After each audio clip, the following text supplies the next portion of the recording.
Flyover atau jembatan layang yang berada di Simpang Polda Sumatera Selatan saat ini telah dipercantik dengan dipasangi sejumlah lampu warna-warni yang terpasang di langit-langit bawah jembatan serta di tiang-tiangnya.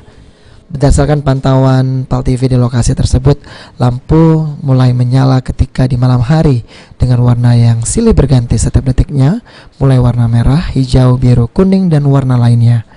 Salah seorang warga sekitar, Andi, mengatakan dirinya memang melihat sejumlah pekerja mulai memasangi lampu-lampu tersebut sejak beberapa hari kemarin, dan tepat pada Sabtu malam lampu tersebut mulai menyala dengan warna-warna yang indah, membuat suasana di bawah jembatan flyover tersebut menjadi lebih menarik.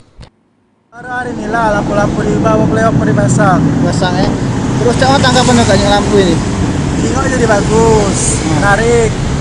Terus jadi lebih warna kalau malam saya ini. Oke, ya. Di sini juga bagus jadi tempat selfie. Selfie ya.